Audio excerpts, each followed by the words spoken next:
Yo, Thought Warriors. What is up? Higher Learning is on. It is I, Van Lathan Jr. Wow. Here we go. You look to the side. You didn't even know. You don't even know who you are anymore. I don't know who I am. I literally was up for 24 hours straight yesterday. I'm so sorry. It's Rachel Lindsay. I'm here, guys. I'm back. I'm ready to go. We started something on the internet between the Texas fans and the LSU fans on the Twitters. Yeah, people think there is nothing that started. There's nothing started because people can't even jump on your side. That's not true. Oh, is it? I was just assuming. I didn't see what the people said. No, that's not true at all. It's like I didn't see what the people said. No, they start real debates, and then they start cranking out the numbers and going into it. So it's like it's interesting. It's fun smack talk. It made me go back and even appreciate 2019 LSU and 2005 Texas even more. 2005 Texas even more made me appreciate them even more. I think the answer's clear. I think the answer's clear. Yeah, I think it is too. Right. I think the answer's clear. Very much so. Are we going to do an extended version of this on the pod? Well, but here's the thing now. We could, but here's the thing. If we go too deep into the numbers, it's not going to be fair to Texas. So but I'll tell you why. No, I'm being serious though. Okay. It's a different offensive time. It's like, so Joe Burrow threw for 60 touchdowns. It's like a different offensive time. It's not the same offensive time. What we need to come up with is a metric that's fair to compare the eras. All right. I think there's several things that you could throw in there. Okay, right? Like what? Like you could do stats. You could do the number of people that went to the league. Well, that LSU team set a record for players drafted. Oh, wait, how many was it? 14 drafted into the league. Now, you guys have more, like, as far as players off the league, like into the league, a lot of the other people that you're talking about, there was a record of players drafted off one team. Really? We didn't have more than 14? I could have sworn it was more than 14 people. Maybe not drafted. Maybe you had guys from that team that made it to the NFL. That made it to the NFL. But there was a record number of players. The LSU team, just so we know, the LSU team, just so we know, that LSU team won the Heisman, the Broyles, the Biletnikoff. Like they swept the awards. So we need a metric to figure out which run was better, because like the eras are different. We really went into this. The eras were different. We need a metric. We'll figure it out. We'll figure out the metric, and then we'll come back to that. I went on our Thought Warriors, and some people were saying they don't like when we cover sports this much. What do you think? I think they need to understand that we cover a variety of topics. Just like some people don't like when we talk Bachelor talk. But sports are what interests us. There are a sector of Thought Warrior listeners that like to hear about sports. And it's us. You know what I'm saying? Like, It's not like we're just talking about two random teams. These are teams that represent us. All right. I went on DJ Academic's podcast this past week. Oh, whoa. What y'all talk about? Meg Stallion? No, we didn't talk about it. We didn't get around to talking about Meg. We talked about all kinds of things. We talked about, because this is what DJ Academic says. I want to get your opinion on this. You guys should check it out. DJ Academics Off the Record podcast. 2.5 hours of me and Ack shouting at each other. Shout out to Academics. 2.5 hours. Wow. It's a long podcast. We're the only podcasters in the game that give you a concise hour 30. A lot of these people, they go far, long and long and long. You mean that are in our, like, that discuss the culture and stuff go longer, or just period? Well, we're not a hip hop podcast, so the hip hop podcasts tend to go a little bit longer. Mm-hmm. I don't know if people like the shorter Higher Learnings or if they like the longer Higher Learnings. We should ask, because I've seen put it on Reddit. I've seen people say they like both. I know you like the shorter ones. Rachel got so much to do. Rachel be like, Jesus Christ. I have never verbally said I gotta get out of here. I've never said that, guys. Rachel, we'll ask Rachel what she has to do, and Rachel will be like, okay, I have to do extra. I have to do 60 Minutes. I have to do Oprah show. I have to do uncomfortable conversations with a bachelorette. And then after I do all of that, my shift at Spago starts at like 2 a.m. in the morning. Rachel has every single job in the world. So she'd be like, hey, hurry this shit up. Let's get out of here. Let's go. Do not do that. I take my time with the Thought Warriors. You said uncomfortable conversations that made me think. Emmanuel Acho has been hosting this week of Extra. Interesting. Emmanuel Acho continues to say things on Speak for Yourself. I haven't watched. That are head scratchers. Let's talk about it. What do you say? Well, we'll get to it. Because I want to talk about what me and Academics talked about first, but he continues to say things on the show that's like, damn, Macho. Like, I don't know. So I want to get your opinion on this. Were you popping in high school? Like First Baptist Academy popping, or was I popping like outside? So you went to an all-girls school? No, not an all-girls school. It's not an all-girls school. I went to a predominantly white school, PWI. Okay. So you went to predominantly white school, but were you popping there? I was popping at First Baptist. Wasn't hard to pop. I'm just gonna be honest with you. Wasn't hard to pop. I didn't peak until I don't want to say I peaked, but like I really came into my own college. Okay. Because I was shocked at the attention I was getting as a freshman in college. Right. Okay. Makes sense. Understandable. So talking about people who peak in high school? No. I don't think that whole thing is none of that stuff matters to me. So me and Ak were having a conversation, and Ak is talking about people who peaked in high school because Ak is in his early 30s now, late 20s, whatever it is. And he has his, what we should be honest with, is a little media empire, if we're being honest. He's huge on Twitch. He's huge on YouTube. He's huge with many different Instagram pages, Twitter, all of this stuff. He's got a huge platform. Yes, he has a following. And people watch him too. So. And of course. And so what he was saying was that if you go and you watch the podcast or listen to it, you'll see what he was saying was that he basically is trying to show kids in high school and in college that you can play the long game and you don't have to peak in high school, you don't have to peak in college, by essentially shitting on the people that he went to high school and college with. He says that we are too obsessed with the cool kids. We are too obsessed with like the cool people, and we don't pay enough attention to the nerds. The whole conversation was me trying to get my young brother Ak to let go of the hurt that he might have endured in high school and college. So my question to you is, has there ever been any part of you that wanted to stun on the people from your hometown, wanted to stun on the people from your college or the people from your high school? Do you think that is a useful way to motivate yourself to achieve things in life? Is it useful? Maybe not necessarily. Like if you're still holding on to that in your 30s, I can't say that that's necessarily helpful to you. But it can be useful in the sense as your motivation to want to give you that drive to do better. And I understand that.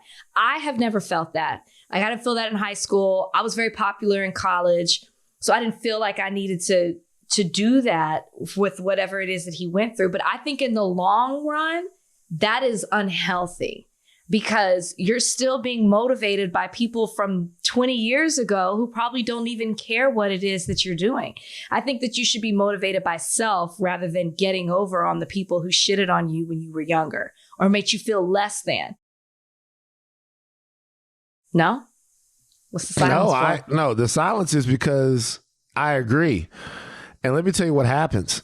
And I told him this on the podcast. This is how megalomaniacs are born, because it is. We talked about it. We went back and forth, man. You know, I can hold his own in any conversation, but this is how megalomaniacs are born. You get to a point to where you're like, oh shit, I'm about to stun on everybody, blah, blah, blah, blah, blah. Now you're in a position, because the guys in high school and college or the girls there, they kind of flash in the pans and they're harmless, right? They don't have any real world power. But by the time you get to the point to where you actually have whatever it is that you have, now you can really affect shit.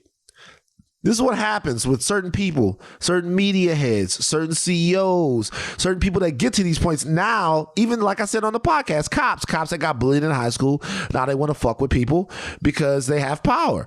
So we have to heal our hurt. The entire podcast was me trying to convince Ak that he needs to heal, and him saying no. I'm going to listen to this right after this podcast. I want to hear it. No, I just think in the long run, it's not good. Like, you got to let it go. I use it as motivation in the beginning, but then you gotta let it go. You got to heal. Is he okay? I think he's okay. Is he okay? Okay. I think he's okay. I think he's a young guy with a lot, and there's lessons to learn, and he's going to learn them. But at the core of Ak, people don't know. There's a good brother. Ak is a good brother. But you know, me, Van Lathan, I choose to see the good. I see the good. But what is he doing where he feels like he's still, I guess, like trying to get back at those people? Like, doesn't it just speak for him itself with the success that he's had? Of course. Like, yeah. Like, so is he verbally? Yeah. Like, I would just think, you know, if he continues to go in the way that he's going, it speaks for itself. It's true. He is what he is. But there is some truth, though, about giving too much credit to people in high school and college, and, you know, because it's definitely true. Usually those people that are popular in high school are because they look a certain way or because they play a certain sport. You know what I mean? It's all very surface level and superficial. Or they're funny. Usually class clowns are. You know, there's always one girl or guy in high school that's popular just because they're hella nice, though. There's always that one person. It's just, they hang with the others, though. He's just so sweet. He's just a nice guy. I was such a rabble rouser. I didn't ask you the question. What were you in high school? I was pretty good. I was all right. You were the popular crew, player proof crew. That was college. But see, here's the thing, though. The player proof crew, that was the thing. The player proof crew didn't go to McKinley. So for me at McKinley, I was just a floater, just playing ball and being a floater. The player proof crew didn't really go to McKinley. But so me, I was just there. But I was doing my thing, you know what I'm saying? I was a little handsome, so it was happening. All right, speaking of people that need healing, Donald Trump, always number one on that power ranking. His response to Colin Powell's death. Now, we're going to talk a little bit about Colin Powell after we respond to this, but Colin Powell, 4-star general, former Secretary of State, he passed away. Tributes came from everywhere. Both sides of the political aisle, the left and the right. That's what Donald Trump had to say after this man died of COVID. Wonderful to see Colin Powell, who made big mistakes on Iraq and famously so-called weapons of mass destruction, be treated in death so beautifully by the fake news media. Hope that happens to me someday. He was a classic rhino, Republican in name only.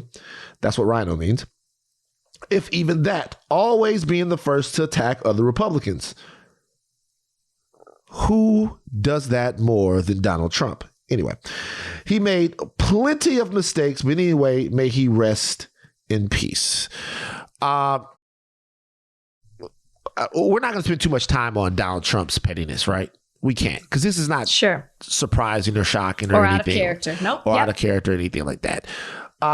Just being put on notice that this is the guy that you're following. This is the guy that you're imitating, who can't even show respect in death. Right. That's what he had to say about Colin Powell's death, something that was being reported while we were on the podcast last Monday. I want to say something. While we were doing that, we talked about Colin Powell, and our memories of Colin Powell were pretty respectful. Were pretty respectful. They were very respectful. Right after the podcast was over, I was thinking about some things that I discussed about Colin Powell when I was in college. Is it fair to talk about, in your opinion, the complicated legacy of Colin Powell? Rachel, do you think so? I'm so glad you asked that question, because I thought about that when I obviously saw that mess that Trump put out there. And it made me think about Kobe. And I remember people being very upset that in addition to talking about the greatness of Kobe, people also brought up what happened in Colorado. It was Colorado, right? Yeah. Eagle, Colorado. What happened in Colorado? And people were very upset. Wasn't it with Gail? Didn't Gail mention something?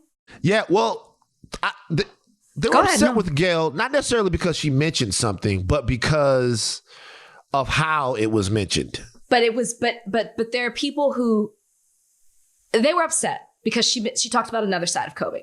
They were. Right, but at the same time, let me just clarify real quick on that Gail was talking to, I believe, Lisa Leslie.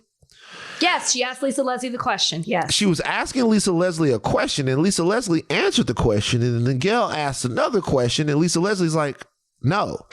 So at the point that Gail is trying, it seemed like Gail was trying to elicit a specific response from Lisa Leslie. Right. A lot of people look at that as like, okay, you asked her, she said what she said. Why are you fishing for even more? But there was also a lot of talk of just like, why do we have to bring that up about Kobe? Like, a lot of people were upset about that. And so I think that I am on the side of, we know that story with him. This person died in a tragic way. It's a huge loss, or just died. Death is a tragedy, period. And I don't think that you should say, hey, this happened, but also let me remind you of what this person did. Especially if that person has been remorseful, has publicly said that they regret what they did, it's been adjudicated, has been found out, whatever it may be. I just feel like in death, you should be respectful, unless the person was like, just a monster out there. So I disagree with the fact that people are bringing up certain things about a Colin Powell in death or a Kobe Bryant in death. I just think that you should be respectful to the family, respect the person and the fact that they died, and death is a tragedy in itself, and then we should move on. Because I think we know both sides of it. So I don't get the point in rehashing the old shit. Well, I'm normally on your side. We've talked about this before. No, I'm normally on your side about this. I'm normally like, hey, somebody died, give it a little bit of time. Let me tell you why this particular occasion might be a little different. Kobe Bryant was accused of something that was absolutely abhorrent, right? Absolutely abhorrent. There was a criminal inquiry into it, and it went where it went. He settled. All of that stuff is out there for anyone that wants to go read it and make their decision about what they think about Kobe Bryant, right? In the case of Colin Powell, Colin Powell is someone who dedicated his life to public service and to being involved in the American military. So when he's remembered, he's not really remembered as a human being. He's remembered as a servant and a soldier. And there's really no way to remember him as a servant and a soldier without discussing the Milot Massacre and without discussing Iraq. So you can't have a completely sunny recollection of who Colin Powell was as a soldier or as a statesman without talking about these prodigious failures that some people look at, without talking about a history that, for lack of a better term, may implicate him as a war criminal. So there's no way you can talk about being the first Black Joint Chiefs of Staff and then not have a discussion about the fact that he might have been the part of the cover up. Well, not might have been. He was, we'll say might have been the part of a cover up of one of the worst slaughters in the history of warfare, like in Milot. Like, there's no way I don't feel like how you can talk about one and not talk about the other one. But why? We're remembering this person, okay? Why in death it'd be different if he was still in that place and it's like, or it just happened. And I'm not taking away from what he did. And he's even spoken out about it. My thing is, why is it necessary in death to bring that up? And I totally disagree about the Kobe Bryant thing, because Kobe was looked at as a mentor and a role model. And so if that's your argument, that we look at Colin Powell as a public servant and a soldier, so how do you not? Then if you're looking at Kobe Bryant as a mentor and a role model, how do you not talk about things that he did that didn't align with that, if that's your argument? Well, my argument is not what we looked at Colin Powell as. It's like what he was. Like so when Kobe Bryant died, first of all, I don't begrudge anyone who wants to discuss what happened in Colorado when Kobe Bryant died. I don't remember we talked about this. I spoke to George after Nip died, and Nip had said some anti-gay things, and George wanted to talk about it. George Johnson, fabulous guy, follow him on Twitter. George made his point very well. I don't begrudge anyone who wants to do that. My point is that obviously anything that happened in Kobe Bryant's basketball career, like when he passes away, or anytime you discuss his basketball career, is fair game. Milot and Iraq are part of Colin Powell's career. Like they're part of what made Colin Powell Colin Powell. Like it's not like Kobe Bryant was looked at as a mentor, and he was to a lot of people. He was looked at as a coach, and he was to a lot of people. But first, we know Kobe Bryant because he's a basketball player. So whatever you're going to discuss about Kobe Bryant's basketball career, you're going to talk about the times he went up. You're going to talk about the time he got Shaq kicked out of LA. You're going to talk about all of that stuff. The Milot Massacre is actually something that's been under discussed in the American consciousness, because U.S. soldiers, and what I'm talking about is in the late 60s, some soldiers from a company went to a village in Vietnam, and these soldiers had been being battered by landmines and snipers, and they started off as a company of soldiers who actually, a lot of the Vietnamese looked forward to seeing when they came, because they brought medical supplies, they brought candy for kids and stuff. But after they had been battered by the war a little bit, they came upon a village that they thought was housing Viet Cong operatives or soldiers, or whatever. There were none there. They were about 150 miles away. They massacred all of the people there. There's one account of a guy holding a woman at gunpoint, making her give him oral sex, then cutting all of her hair off and shooting her in the head. There was a reporter there from Stars and Stripes magazine who saw the whole thing. Now, Colin Powell wasn't there, but after, he was working in a capacity to have received whistleblower tips about what went on in Milot, and he told the company line. He did not bring these things to light. He did not, and he defended this position and this stance throughout his entire life. That plus selling the Iraq war to the world, I think that's fair to discuss when you're talking about the legacy of Colin Powell, especially as a general and as someone who's going to be remembered as an American hero. I would hate for George W. Bush to pass away and people not talk about the Iraq war and Hurricane Katrina. I think that's a truthful remembrance of who the person was.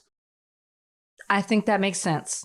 I just personally am not a fan of, I guess maybe I understand the mention of it. You know, like, you're right. How could you not talk about former President George W. Bush and not talk about 9/11 and the Iraq war? And it was so much a part of his legacy as a president. I get that. I guess I'm more against the rehashing and the debate of what that person did wrong in their life, in death. Maybe that's where I'm coming from. Gotcha. Well, in any case, you can do that in a respectful and informative way. Yes, you can. And that's certainly not what Donald Trump did. Let's take a break. There's actually something going on at Howard University, one of the finest institutes of higher learning in the country. Howard University is known to many as the Black Harvard. Right? Or cream of the crop. Cream of the crop of HBCUs. Cream of the crop of HBCUs. Cream of the crop. Cream. But their students have staged a sit-in at the Armour J. Blackburn University Center against the Howard University administration. Their accusations are absolutely wild. They claim to be living in absolutely putrid conditions. They're putrid. There are claims of roaches and rat infestation. There are claims of fucked up water. They say that the standard of living at Howard overall is incredibly subpar, and they are sick of it. They've made their gripes. They made their gripes to the administration. They feel like the administration is moving slowly on them. And so they are now staging a sit-in because they don't think that there's any urgency. By the way, this is not to diss Grambling, but I'm going to put this in here. I went to Southern. This is not to diss Grambling. What people don't know is the first school that I was ever actually going to go to wasn't Louisiana Tech. It was Grambling. Really? Yeah, it was Grambling University. It's my neck of the woods. My dad hated this. Like, I was going to Grambling really just to kind of fuck with my dad. I was going to Grambling. They put me in a place called Drew Hall at Grambling because I kind of got my shit together late. It was at Drew Hall. We got there and we saw Drew Hall, and my parents said, "There's no fucking way you can do this." So you were enrolled. We were driving up to move in. Oh my gosh. We were driving up to move in. I was there. My dad said no. I came back home and my dad said, you want to get away from home? You don't want to go to Southern? That's fine. You don't want to go to LSU? That's fine. Go to Louisiana Tech, but you can't go to Grambling. Over Drew Hall. Anybody that knows about Grambling will know Drew Hall. We actually have somebody here that went to Howard, Donnie Beacham. There's a list of demands that the students have, and we're going to read those lists of demands. But before we get to the list of demands that the students have from the Howard administration, Donnie, you had something to say about this because you went to Howard for a little while, and you were pretty on fire about it. Tell us what you know. Yeah, you're blowing my mind right now by mentioning Drew Hall at Grambling State, because I went to Howard for my freshman year in 2006, and I stayed in the freshman male dorm at Howard, which was called Drew Hall. So first of all, it's like we got to do better for Charles Drew's legacy. Like, it's messed up that they're naming these rundown dorms after a Black great. But yeah, it was rough. Like I said, I spent 2 semesters there, and it was hard. For most of the year, I feel like we had like 2 working urinals on my floor. The rest of the urinals had like garbage bags over them. There was like a big hole in our bathroom wall that like you could fit through, that was there the entire year. I didn't see any rats then, but we most definitely had mice, like smaller rodents. Mice? Yeah, mice what instead about of rats. roaches? No roaches in Drew, at least when I was there. But we had mice. But I mean, it was a struggle. The conditions were hard. I feel like everybody in Drew Hall kind of bonded over the struggle. I ended up transferring in the middle of my freshman year. And the thing that got me to transfer was this sewage leak that happened in our laundry room. I went down there to do laundry, and there was like caution tape over the door. And when I peeked in, there was like this chunky brown liquid all over the floor. So I go back to my room. Not the laundry room. I think I'll do my laundry tomorrow. Tomorrow comes, and the caution tape and the shit is still there. And the smell was really bad. So I take this like old digital camera. It's old now. It was like newish then.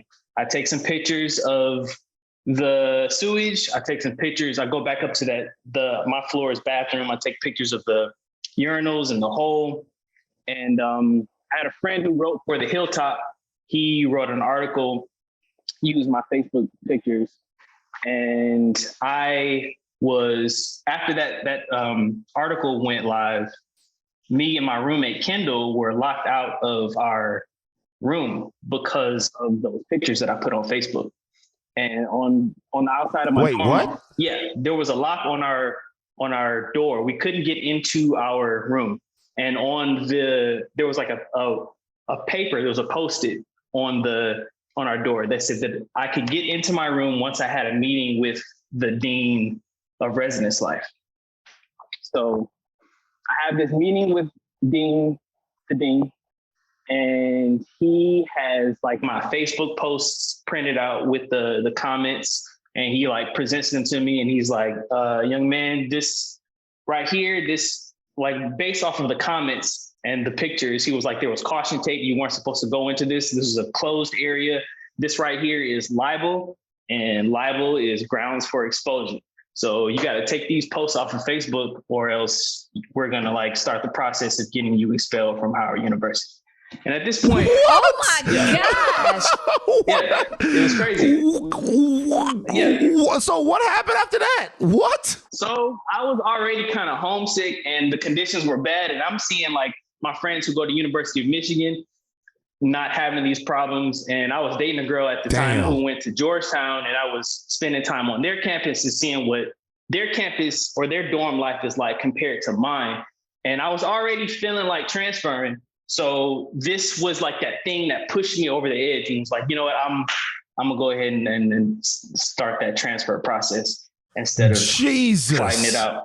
So I left, and kudos to my bison who I met so many dope people at Howard my freshman year. I do want to say that I met so many dope people. I had some dope classes, had some dope professors. It was just that residence life it was a struggle. So shout out to the people who stayed there and fought through it and graduated, and they're proud Howard alumni, but I couldn't do it. Shout out to the people who washed their clothes in shit. Just to be Howard. I met some Howard alumni a couple of weeks ago. They were some of the most brilliant kids I have ever met before in my life. I met some Howard kids. That's crazy. That's crazy. Think of what they had to struggle through. Wait a minute. What was the dean's name? Let's say his name. I don't remember his name. I remember the name that, so during orientation, he had us call him by his line name. He was a Q. It was Dean Jungle Love. No! Yeah. Edit that part out. No, leave it. Leave it. That was his name. That was his name. Like Donnie went there to try to get his room fixed, and all he did was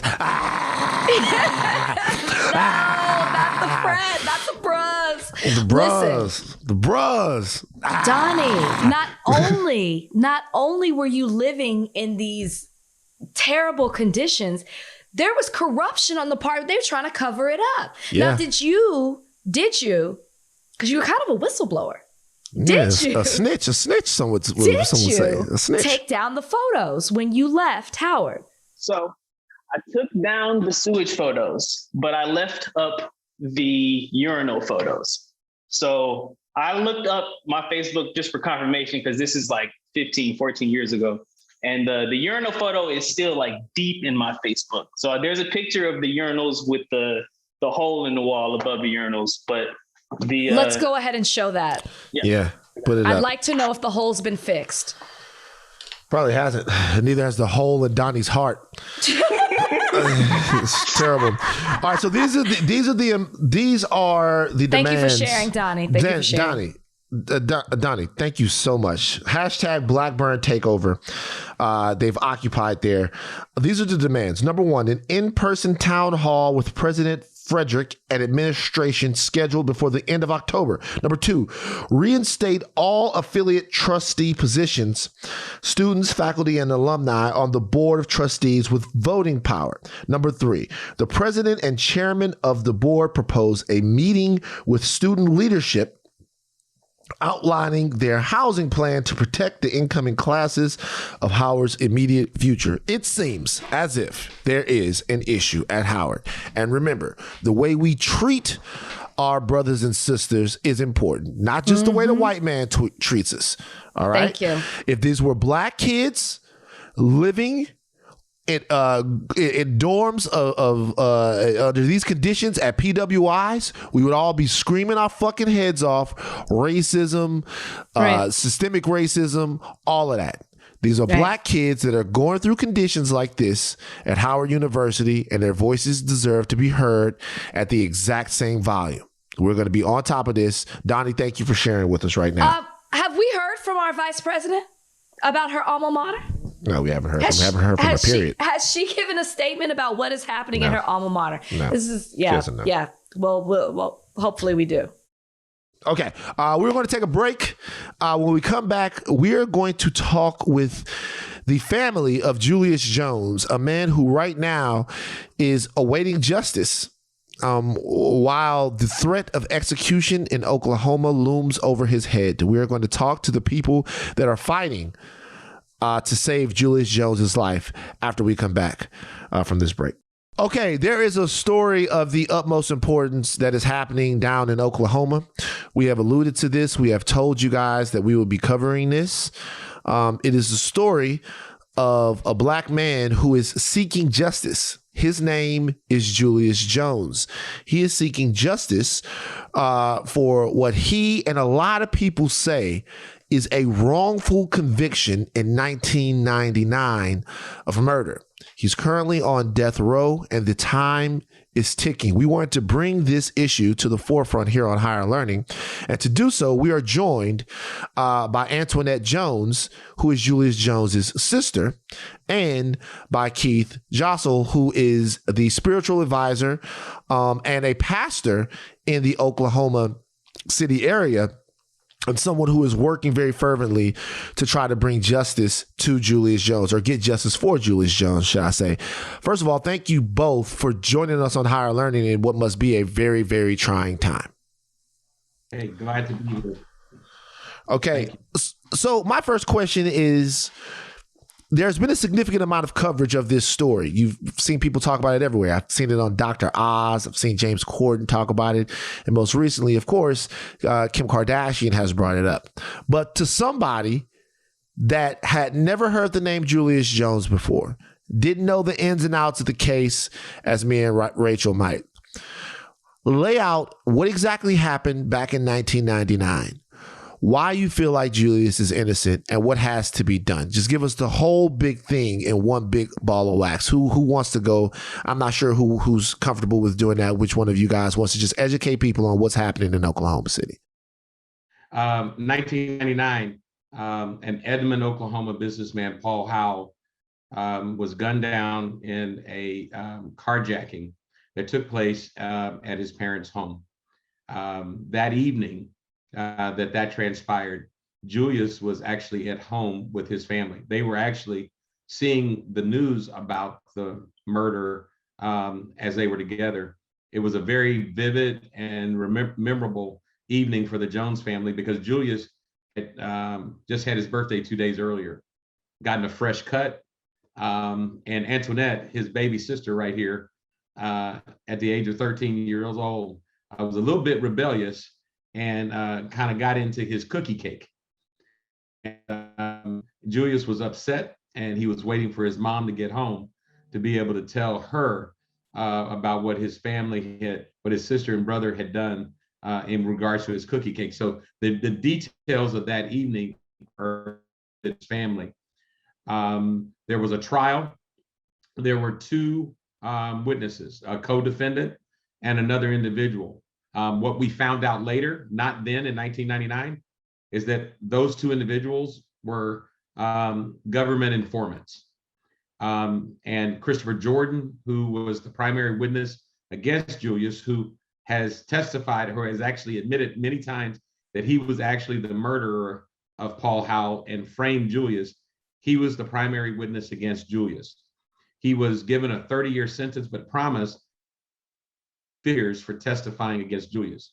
What's interesting about this case is that when Christopher Jordan was first arrested, brought in by the Edmond Police Department, the first 3 times he told them about the murder, he never mentioned Julius Jones. It was not until an Edmond police officer actually mentioned Julius and suggested that Julius was involved. It was in that 4th round of interviews that Christopher Jordan said, yes, Julius is the one that did it.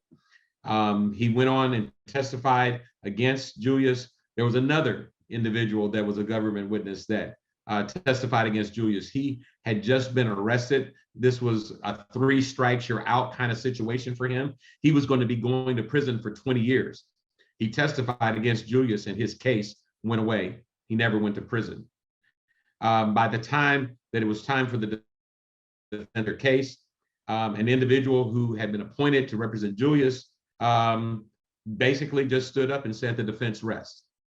Yes, you heard me right. In a capital murder case, an attorney just got up and said the defense rests. He did not call the family to the stand to be able to provide a credible alibi, because not only them, but 2 other individuals were with them that evening.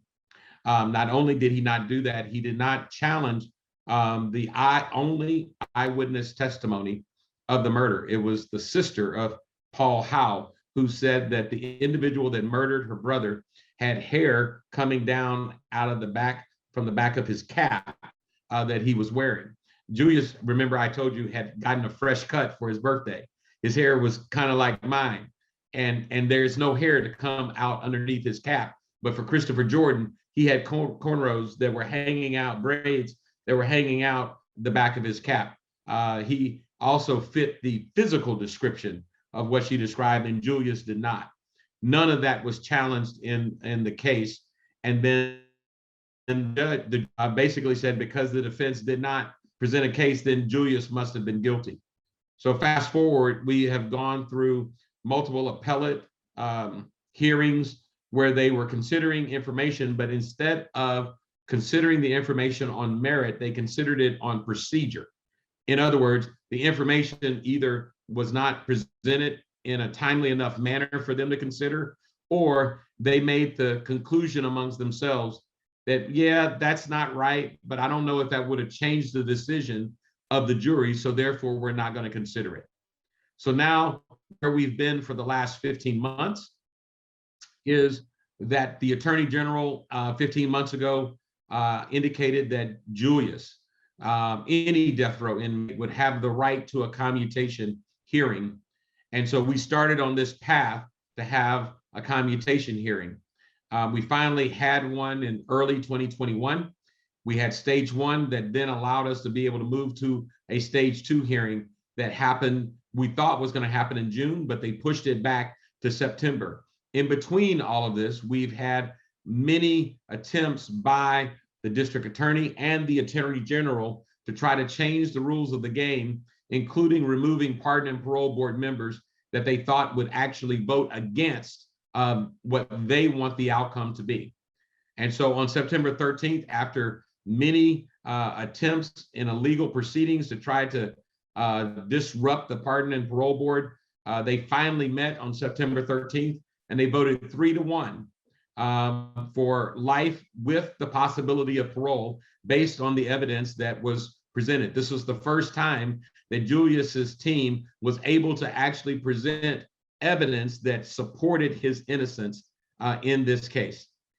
On September 28th, the governor of the state of Oklahoma denied that recommendation, not based on merit, but based on the fact that even though the attorney general 15 months earlier said that a commutation hearing is an acceptable process, he said he didn't feel like that was acceptable and that it needed to go to a clemency hearing, which was then scheduled for October 26th. And so now that's where we are now, waiting for the clemency hearing on October 26th, while we're still withstanding the district attorney just last week trying to get rid of 2 pardon and parole board members through the Criminal Court of Appeals. That was denied 7-0. And now the Attorney General has also made the similar request to get those 2 individuals removed. And on top of that, the district attorney has initiated a grand jury hearings that started on October 18th with the express purpose of trying to arrest or get rid of board members that they feel like will vote against what they think the outcome should be.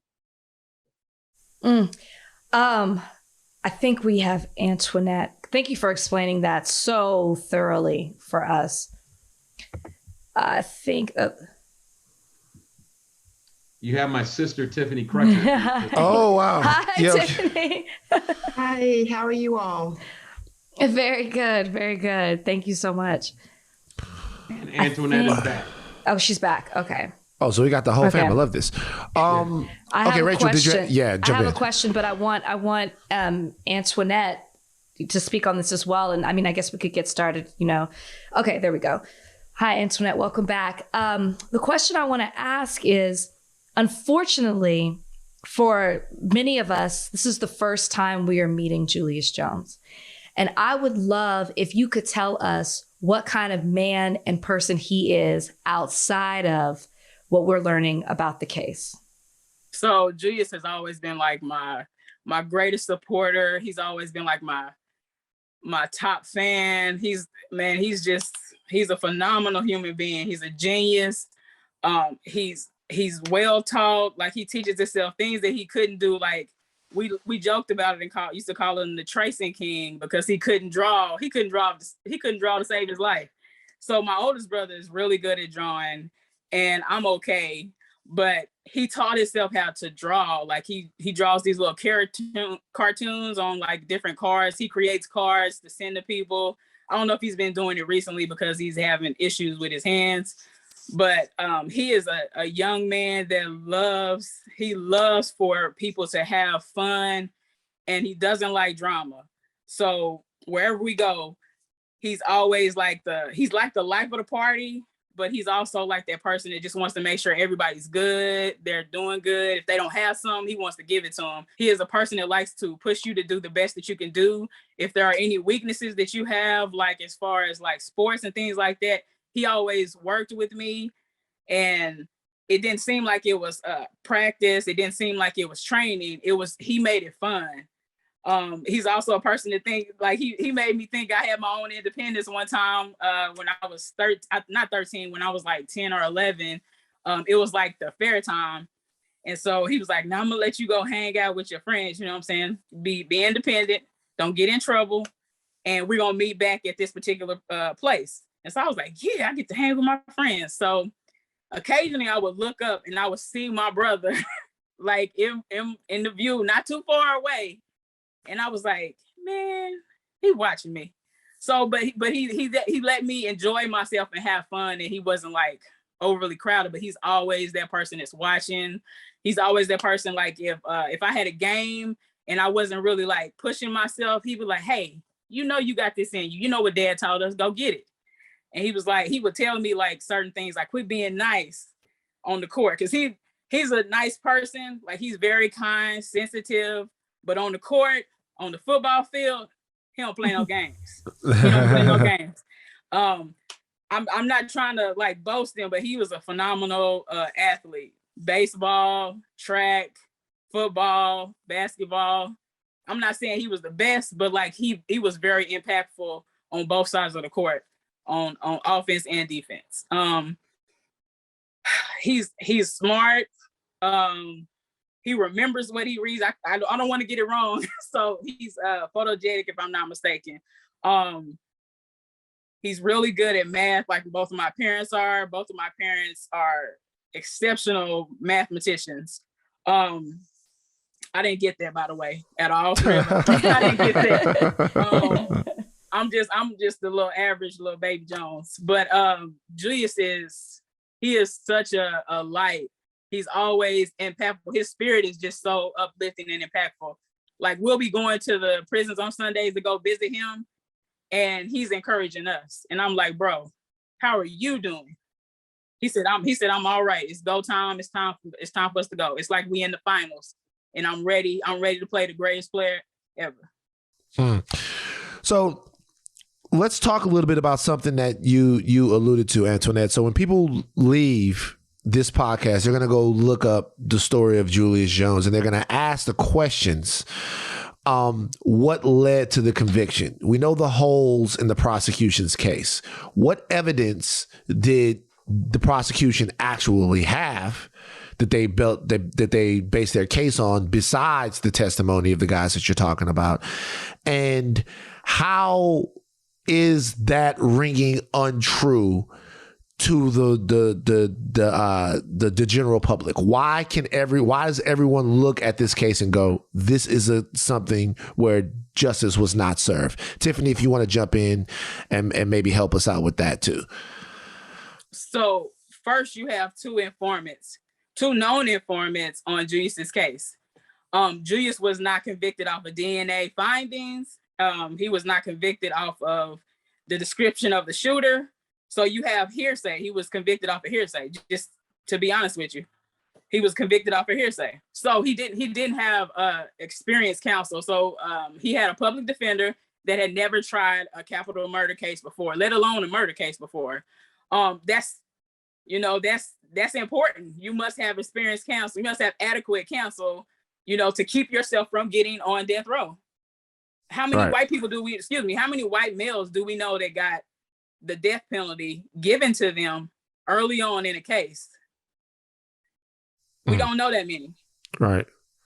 Yeah. And I'll stop right there and let somebody else jump in. But it's so much that was against Julius just early on from inexperienced counsel, and not to mention the DA that at the time, Mr. Robert Macy, he appointed Julius's public defender.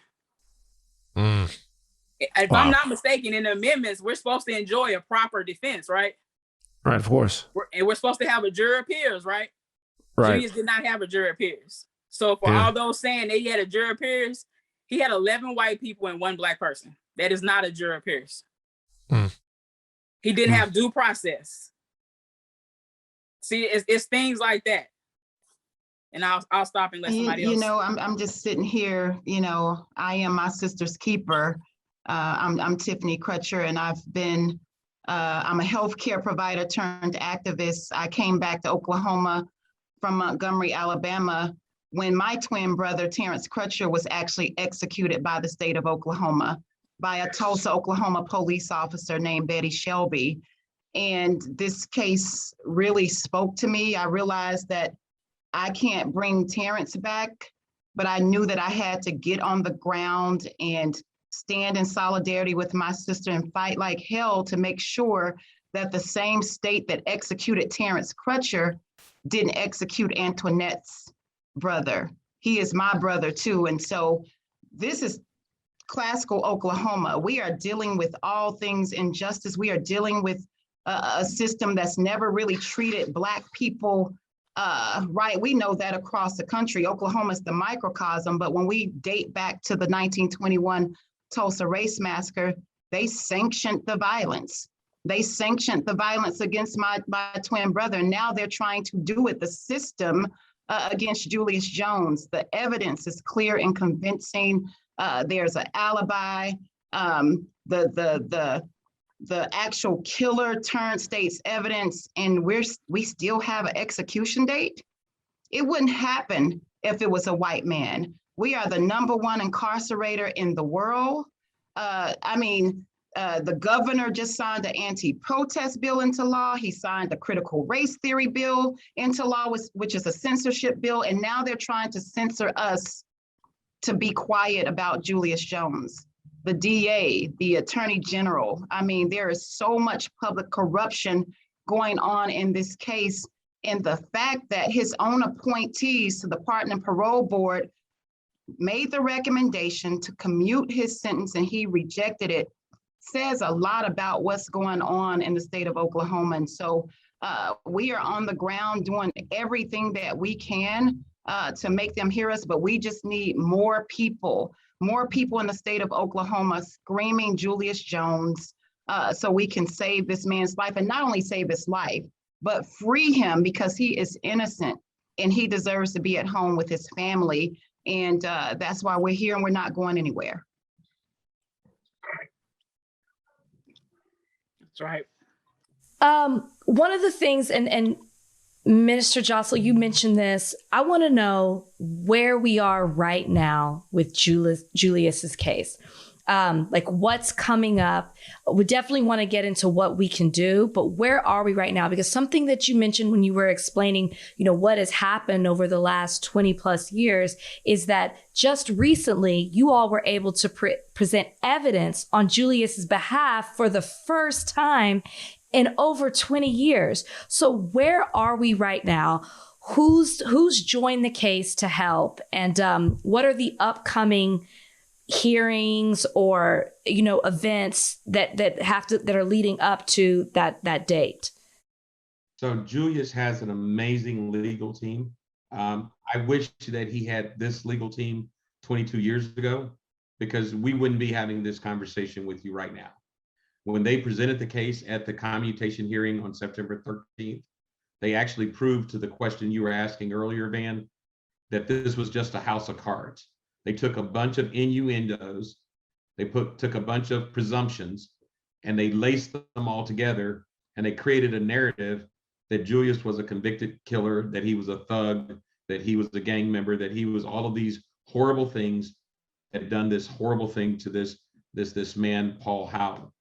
And so when the evidence was heard, Rachel, with the governor's appointees, it was clear to them, based on that legal team's presentation, and that Julius was innocent.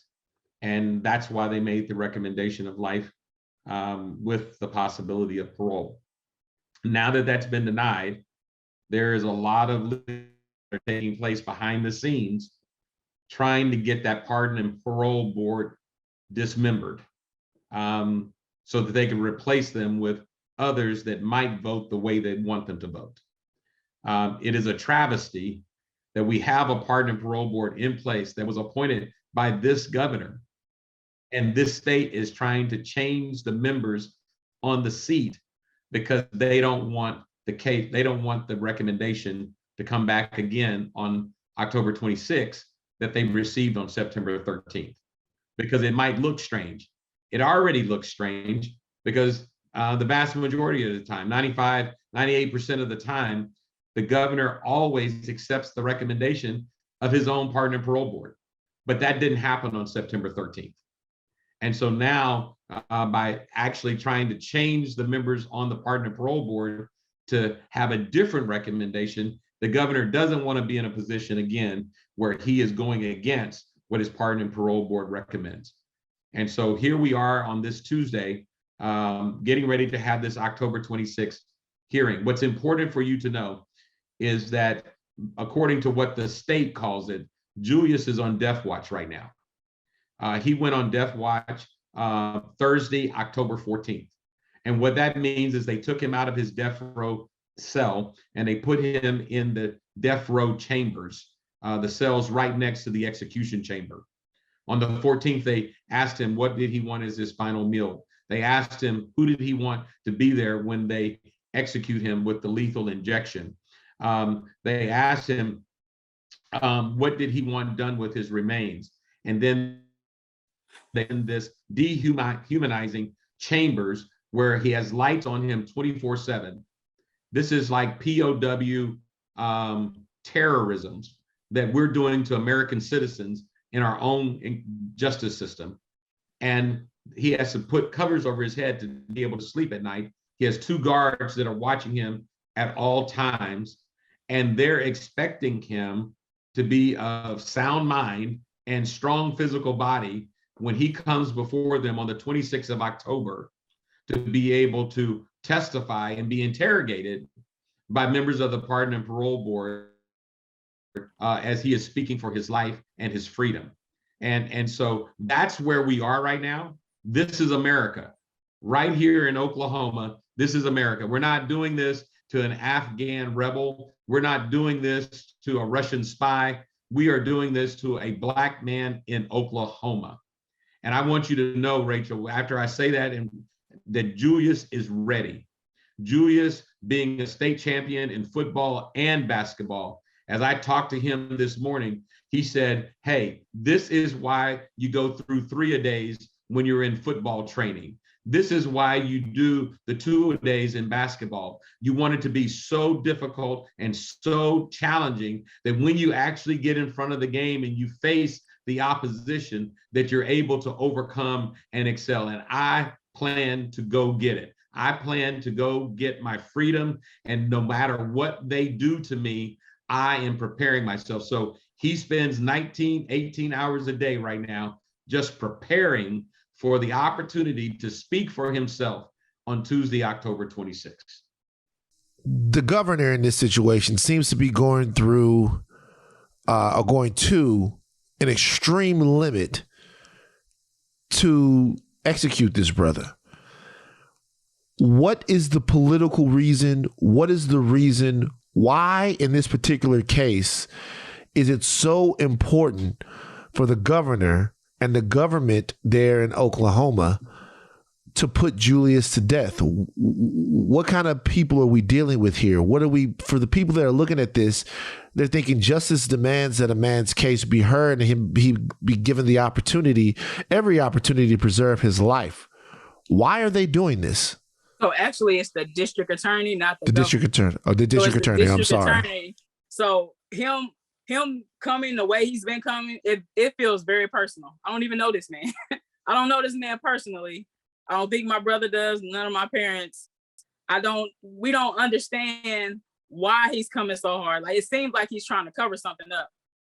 And that's basically what it is. He's been trying to keep Julius silent since he came into office to his, he's the protege of the past DA Robert Macy.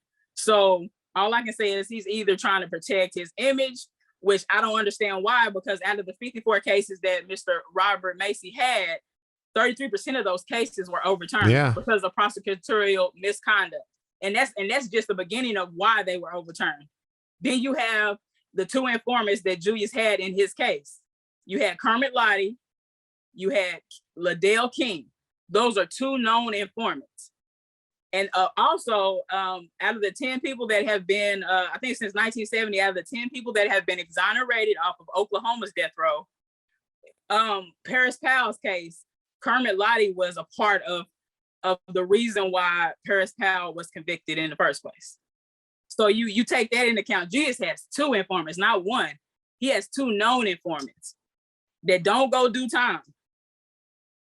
And so there's a lot of narratives here, Van, in Oklahoma that is saying somebody's got to pay. Somebody's the right person pay. And so Christopher Jordan can't be tried for this again. They gave him a 15-year deal. He's out. So somebody's got to pay for the death of this Edmond, Oklahoma businessman. Somebody's got to pay. And so this is not unusual in this state, as Antoinette said, because there's been 10 exonerees that have been found factually innocent. And one of those others, as she said, was put on death row from the same informant that put Julius on death row.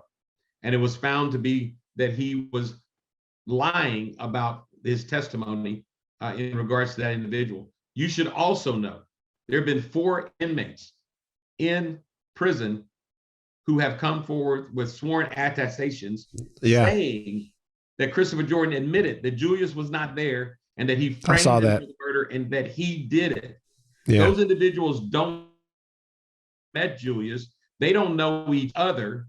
They all are saying the same thing. And unlike those two informants for the government, they receive no incentive for coming forward and telling us this information. The Jones family never had an opportunity to testify in the original case, even though they were sitting there with Julius the night that this murder happened.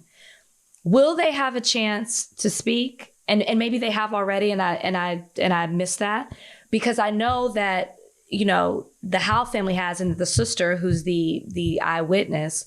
And will she have a chance to speak again? Because I know she's saying things like everything that's happening, she feels, quote, re-victimized in all of this. When will the Jones family get their day in court or a hearing for them to be able to speak and tell their version or their account of the events from that night? On October the 26th, 2021 at 9 a.m. We will begin to have a true understanding from Julius's account. He will be able to talk and tell his story for the first time in over 22 years. Now, we can't lay out the plan that we have, but I just want to thank God for this extraordinary, awesome defense team that we now have. And the reason why some people are so hard pressed against all the evidence that has been coming out since 2017 is because this is what it's like to have an actual proper defense, experienced counsel. Julius never had that. So for them to see all these exhibits, all this proof, signed affidavits, people coming forward and wanting to testify, people that have been in the court over 20 years ago and were ready to testify for Julius, this is what we're seeing now. This is why it hurts so much for the Howe family, because they were told half truths. But this is also why my mother and my father have been victimized. Our house has been turned upside down 5 or more freaking times. You know, cars been vandalized, you know, calls made, you know, and how they messed up the house. I will never forget that, how they messed up the house that night that they were looking for him. He wouldn't be found in a box of cereal, right? Can't fit in a box of cereal, right? Or some Tide, or some Tide, detergent. Like it's stuff like that. But I still don't hate the police. I still have love for the police because I understand. But that particular night, and for a couple of years, I was scared of the police. But to go back to that, this is why it hurts so much for the Howe family. Because they were told half truths. And those truths got corrected on 9/13, and they'll be recorrected on 10/26. And that's really why the district attorney is trying so hard for this, to not let this happen. To silence a man and let him die, we shall not be silenced. I've been voicing my opinion since I was 14 through 18 and I'm gonna keep going. We're gonna fight until my brother gets out. Okay, last question for me. What can we do? Rachel says there's a question that she was going to allude to. I think that was a question that everybody's going to be asking themselves. How can the people out here that are hearing this and are against this miscarriage of justice or siding with you guys, what can we do? Is there something? Oh, I'm sorry. Go ahead. No, you got it, sister.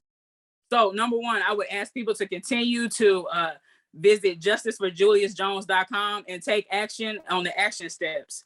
We are still asking people to sign the change.org petition. There is a reason why. You will be updated upon your signature. You'll be updated. But also what's important is for you to subscribe to justiceforjuliusjones.com, which will be at the very bottom of the website. 2, we're asking people to continue to handwrite letters to the Pardon and Parole Board office and the governor's office. Also, you can still email, but we're asking you to edit that email. But more importantly, we want you to handwrite letters to the governor, specifically to the governor. Make sure you have the addressing, the Honorable Kevin Stitt. We're also asking people to continue to take action as far as following all social media platforms, making sure that you post, retweet, repost, use the hashtag #JusticeForJulius. Also, we have a new movement with freejuliusjones.com. We're asking people to take a look at that website, make the calls. Those calls have been so important. And what I'll do is I'm going to stop right now and I'm going to give it to my sister, Dr. Tiffany Crutcher or Keith. Thank you so much. Yes, freejuliusjones.com is another campaign where we're just trying to just amp up the pressure. We've actually started making calls to a lot of the decision makers in the state of Oklahoma, the ones who's been silent. They can no longer be silent on this issue.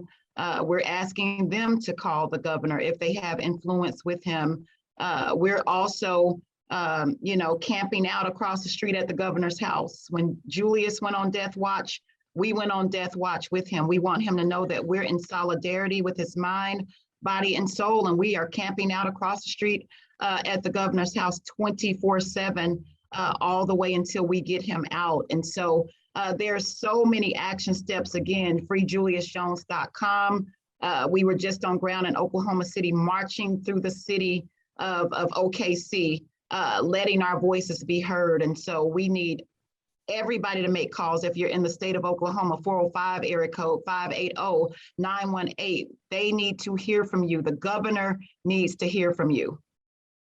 And the last thing that I would just say, Van and Rachel, echoing yes to everything that you just heard, but this family, from the beginning of this movement to where we are today, have been people of faith. And Julius is a great man of faith. He believes the word, he believes God, and he, most importantly, he believes he's on God's side, and he believes God is going to liberate him. People of faith, that we must pray, but we also must fight.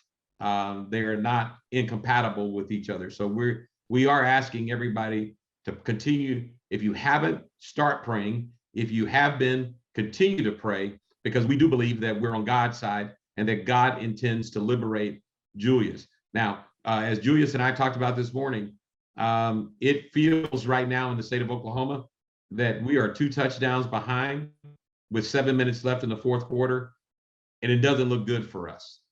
And so we really need people to step in right now, interrupt their lives, and make this an urgent aspect of their lives, to be able to bring this incredible genius, left brain, right brain, man of faith, artist, author of 2 books. We need to bring him out so that he can continue the work that he started in prison, but to do more for our people and our culture. Amazing. That would have been my question too. No, I just want to know how we can help. Okay. Listen, we can't even imagine what you guys are all going through. The spirit that you've shown here today is admirable. And really, it embodies kind of what we want from our community, people that are willing to stand up and fight against injustice. So I thank you guys all for being here in the face of what must be an extraordinarily tough time. Mm-hmm. So Keith, Antoinette, Tiffany, thank you for joining us today on Higher Learning. Thank you so much. Okay. Dave Chappelle, walkout at Netflix. It was a big deal here in Los Angeles. Employees and allies of the employees got together, and all up and down Vine Street, they protested Netflix's decision not to remove the closer from the streaming platform. Ted Sarandos, who is the co-CEO of Netflix, is speaking out on the criticism behind the closer, and he says that he got it wrong, that the internal email that was leaked did not lead with humanity, that he was maybe a little bit too brash in talking with his employees about Netflix standing behind Dave Chappelle. He said, obviously, I screwed up that internal communication. I did that, and I screwed it up in 2 ways. First and foremost, I should have led with a lot more humanity, meaning I had a group of employees who were definitely feeling pain and hurt from a decision we made. And I think that needs to be acknowledged up front before you get into the nuts and bolts of anything. I didn't do that. That was uncharacteristic for me. All right, Netflix still maintains that they will not be taking the closer off of the platform. They are standing behind Dave Chappelle. Has anything that's gone on in this, we've talked about this before, you've been on record by saying you don't think they should take it off. Has anything happened that has made you go back and look and say maybe they should take it off Netflix? I haven't gone back and watched the special, right? I'm not trying to give it more views or anything like that. What, if anything, made me think of it is our conversation that we had. And at the end of it, it's like, you're right. I'm coming from giving a personal opinion, and I'm not, directly impacted by the things that were said in that special. So if anything, you saying that made me feel a certain way, made me rethink, maybe the first thing that I said. But with old Ted here, my first thought is, how much time has passed between your initial statement and then you now apologizing after the walkout? I just have a huge issue with apologies after the fact. Like a lot of time, it's been at least a week, right? Since he initially put out a statement, and then there's a walkout, and now you're apologizing. Oh, now you're thinking maybe what I said was wrong. And it's just hard for me to accept that apology. I mean, it's not mine really to accept, but it's hard for me to believe, I should say, that apology when so much has happened in between, and you doubled down on the first thing you said, and now you're trying to retract it to win favor back with your employees that are offended by the special being on your platform and the letter that you wrote to employees. So it's hard for me to accept that. To me, it's like, okay, I hear you, and now you said this. So now what are you going to do? Because in his apology, he said that he was brash and maybe he was quick to respond and it didn't reflect who he is as a person. But what are you going to do as far as how people are feeling, how the community is feeling, how your employees feel? What's next? Because he really doesn't have a plan of action other than apologizing now at this point. And to be honest, I don't think there is one. I think he said he's gonna keep it up. He's now apologizing for his statement, but that's kind of it. I don't think that we're going to get anything else from this. Now, I said, I don't think you should give him the opportunity to do this again. That to me would be something. And he hasn't even said that. Right. Well, Dave is such a draw that if there's work to be done with Dave Chappelle, not only will Netflix do the work, probably a lot of places are going to be. Dave Chappelle is a comedy god, and somebody's going to give Dave Chappelle a stage to stand on. That's just the way that it works. This is the only thing I'll say about this, because I really don't know what they should do at this point. I really don't know. Wouldn't have a problem with them taking it down at all. I am delighted to see these individuals standing up for themselves. I'm delighted to see their allies out there with them, making sure that they feel supported. This is interesting. Ted Sarandos did something that I think is very, very dangerous. He sought to define hate speech as something that directly results in physical harm or violence. Okay, he said he didn't feel like the closer was that. And because he didn't feel like it had any real world ramifications, he didn't see it as being dangerous.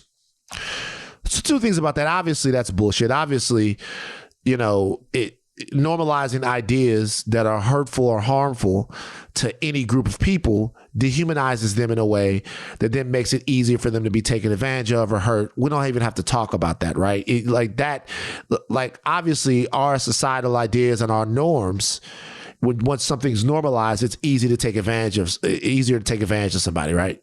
That's why guys behave different in a strip club than they do in church. Because there are norms that exist in a strip club that maybe don't exist in your church. Maybe they do. It depends on what church you go to. I don't know. Hey, they might be getting it. Was Jamal Bryant? Is that his name? Jamal Bryant. Or like Momo says. Or like Momo says. Or like my grandmother says. But so I guess I'm saying this. So is Ted Sarandos saying that if a white comedian gets on stage and says, I hate all ugly black niggers, and they mean it, that's not hate speech? Is hey nigger nigger not hate speech? Hey nigger nigger isn't asking anybody to go kill anyone. Is that not hate speech? Is that where we're going? Good point. And I would caution anyone to say that anything that stops short of calling for violence isn't hate speech. But what I would say is, is there going to be hate speech that's in art? Probably so. And are you making a distinction between what you feel like is a call to violence and what you feel like is just in poor taste or whatever? That's fine. I won't even begrudge you that. But to say that it's not hateful unless you're pushing a button on somebody, that opens up a Pandora's box. And great point. Everyone needs to stand up and take notice of that. All right. Real quick, before you go to mailbag, I just want to let people know that the images that you saw of the Chicago Skies WNBA parade with nobody being there weren't true. Okay. I saw these images floating around. At first, I'm not going to lie, they were funny. I'm not going to lie. I just got to be real with you. It was funny. Probably because you knew they weren't true, too. Nah, at first I thought they were true. Okay. At first I thought they were true. What if they were true, would you think that it was funny?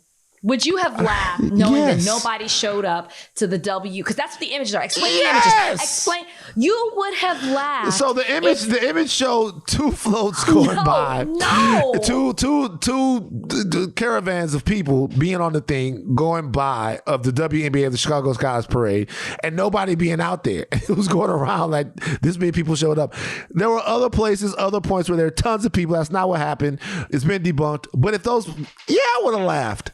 Why? No. Why not? Because it's sad. That's not funny. If those were true, if that was true, right? And these people won their first championship. The team won their first championship ever for the team, for the city, WNBA. And nobody shows up. That is so sad. They were crying. They were celebrating. It's historic. It's the first time it's happened. I mean, and nobody shows up. Guess what? That is embarrassing. That is sad. If it were true, it would absolutely not hilarious. Be funny. No. Hilarious. It'd be hilarious. Then tell me why. It's funny to laugh at the fact that nobody wanted to come out and support the WNBA players. That's what you're doing. That's what you said. You're it would doing be that. funny. You're doing that. I said it's only funny because it's not true. It would be funny if it was any pro sports team. Why? Because you mean to tell me right now, if the Sacramento Kings won the championship and they had a parade and they came down and nobody was at the parade, that wouldn't be funny? There's a difference because there's a history of people talking about the WNBA and nobody watches it and then being underplayed. So this is my thing. It wouldn't be funny. It's not funny because it's a WNBA. It's just funny to win a championship. Okay, it's fine. You pay me whatever like you want, Rach. But that image at first, that was funny to me. I'm sorry. That was funny to me. I'm sorry. They had 10,000 people there for the Western Conference Finals when the fucking Sky was playing Las Vegas. People are watching the WNBA. It was 10,000 people there. People are watching the sport. Okay? Yes. All right. Okay. That's why I said, because you know it's not true. Mailbag. We only got time for 2 mailbags. Mailbag. Let's go. Mailbag time. Time to read your letters and then we'll reply to them. Oh, it's mailbag time. Write us with your queries and we'll chime in.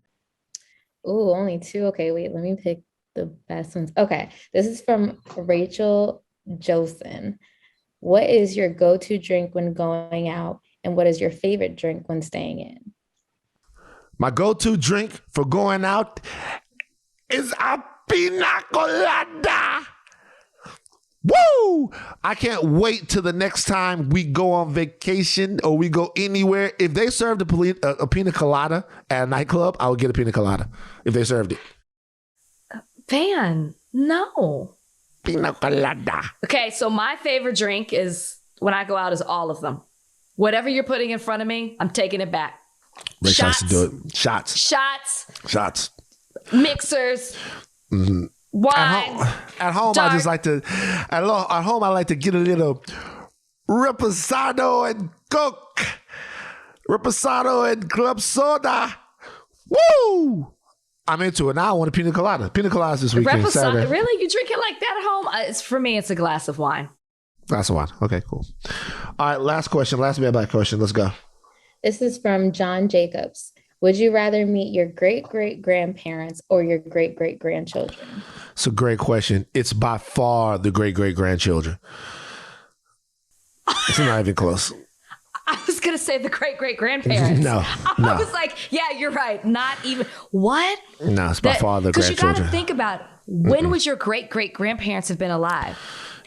During slavery. I want to meet them. I want to talk to them. I want to meet them. Why? I want to know another time. I want to know what it was like. I want to know how they overcame. I want to know it all. Yes. What you mean how they overcame? Like they just lived in. Look, I respect them. I want to know. Plus, I don't even want to bring them back into this. They in heaven chilling.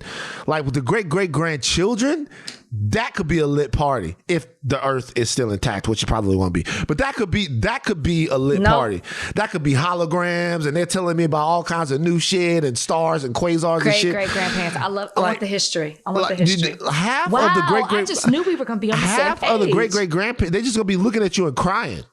This is going to be, oh my God, I can't believe. So look, I would rather do the great-great-grandchildren, I don't want to watch another slave movie. That's all I'm saying. Wow. I don't want to watch another slave. I love them. They went through it. This is me looking at them right now. Like, I know my great-great-grandfather was run out of the family. He actually stayed. They were run out by the KKK of Louisiana, and that's how we got to Texas. He stayed, huh? Because the family escaped. They were trying to steal his land. What you're telling me is that your great-great-grandfather wanted to start over. So he got his friends to dress up like the KKK. Don't disrespect my family like that. My grandfather is a hero. He saved his family. Don't you disrespect my family like that. And that man was like, don't you disrespect my family like that. Don't disrespect my family. Are we done? No unexpected allies of the week. None. Do not talk about the Lindsays that way, because that's the side is on. Do not. I'm telling you, your family was gone. That man was in his house. She's on fire.